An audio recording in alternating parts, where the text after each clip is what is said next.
Dalit diaries అని నేను రాసినప్పుడు నేను ముఖ్యంగా సక్సెస్ స్టోరీస్ మాత్రమే రాశాను. అంటే దళితులు ఏ విషయంలో తీసిపోరు, ఒక నంబర్ 1 ఐఐటి ర్యాంకర్ కూడా అయిన ఒక అబ్బాయి గురించి రాశాను. అయితే మెయిన్ స్ట్రీమ్ మీడియా ఎప్పుడు కూడా దళితుల సక్సెస్ని సెలబ్రేట్ చేయదు.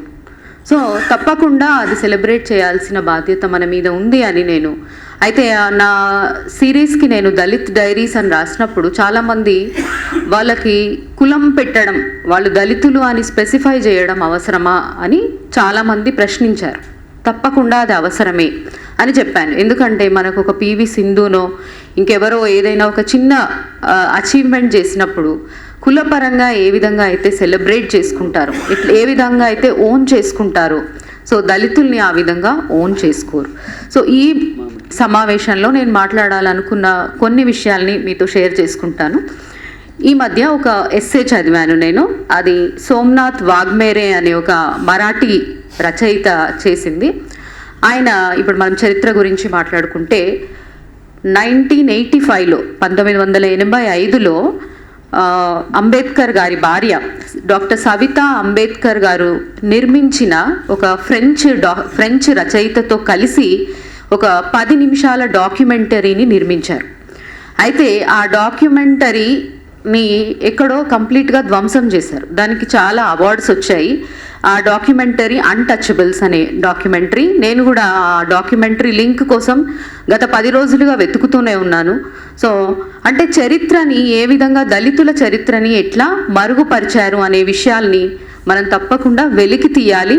ఈ అన్టచబుల్స్ అనే డాక్యుమెంటరీ దొరికితే ఈ మీటింగ్లో నేను డిస్ప్లే చేద్దాం అనుకున్నాను. ఒక 10 minutes డాక్యుమెంటరీ కాబట్టి. సో ఆ ఫ్రెంచ్ ఫిల్మ్ మేకర్ పేరు ఆర్నాల్డ్ మార్డెన్. సో ఈ మార్డెన్ అనే రచయిత డాక్యుమెంటరీ డైరెక్టర్. సో ఆ డైరెక్టర్తో కలిసి సవితా అంబేద్కర్ గారు ఈ డాక్యుమెంటరీని నిర్మించారని నేను చదివాను. తప్పకుండా దాన్ని వెలికి తీద్దాము. అలాగే నేను ముఖ్యంగా ఫేస్బుక్లో రాస్తుంటాను. యువ మిత్రులందరికీ కూడా నేను రాసేవి తెలుస్తుంటాయి. రీసెంట్గా గాయత్రి స్పైవాక్ పైన ఒక వ్యాసం రాశాను.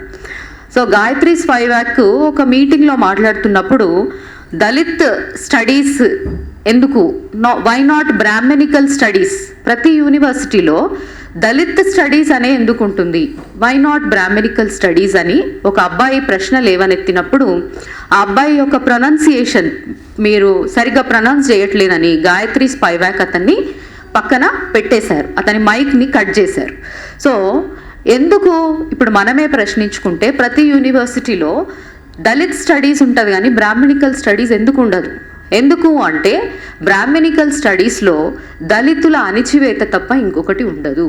సో ఆ అణిచివేతని మనం ఎక్కడ బయటకు తీసుకొస్తామో అని, సో ఎక్కడ ఆ స్టడీస్లో నిజమైన చరిత్ర ఎక్కడ బయటకు వస్తుందని, ఎక్కడైనా దళిత్ స్టడీస్ ఉంటుంది కానీ బ్రాహ్మణికల్ స్టడీస్ ఉండదు. సో ఈ ఫూలే అంబేద్కర్ అధ్యయన వేదికకి నేను ఒక చిన్న, అంటే తప్పకుండా కృషి చేయాల్సిన అంశాల గురించి చెప్తాను సార్.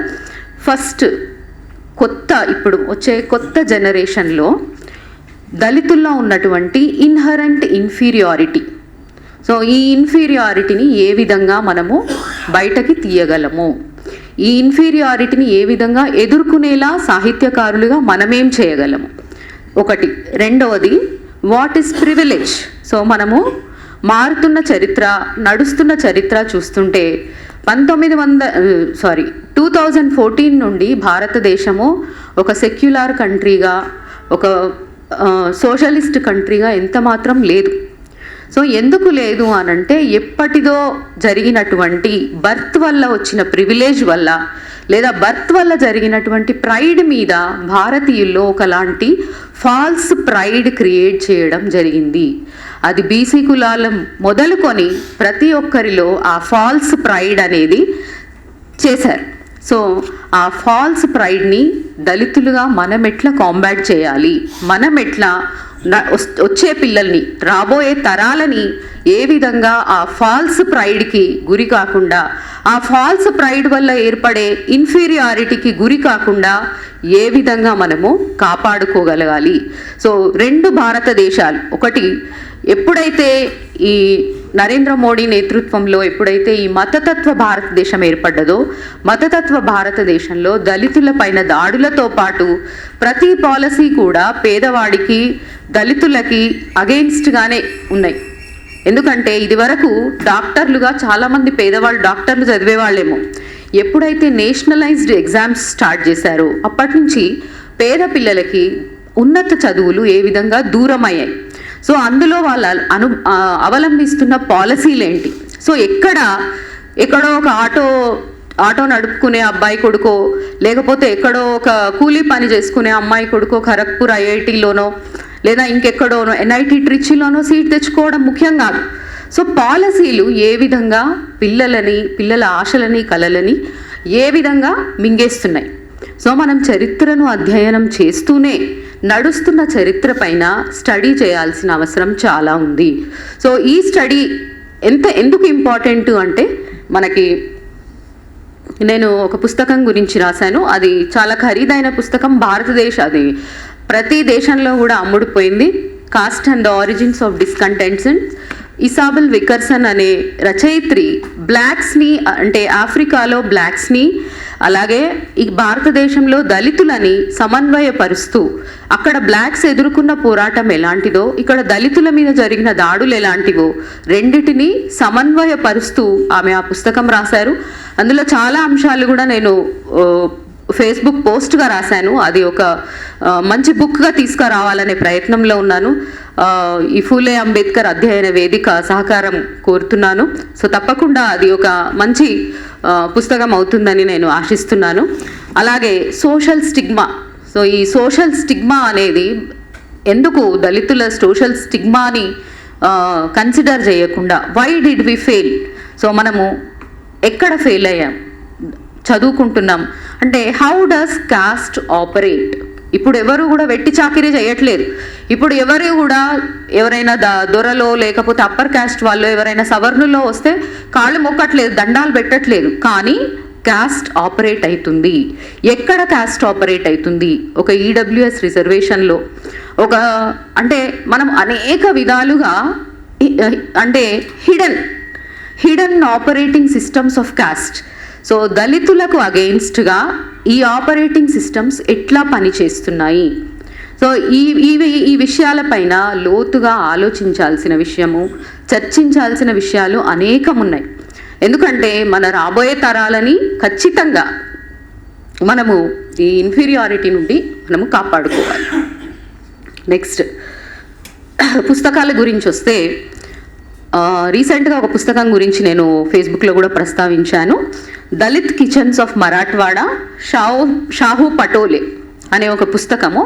అంటే దళితుల ఆహార పద్ధతులు ఎలాంటివి, దళితుల ఆహార అలవాట్లు ఎలాంటివి. నేను దళిత్ డైరీస్లో కూడా ఒక దళితుల ఆహారం గురించి రాశాను.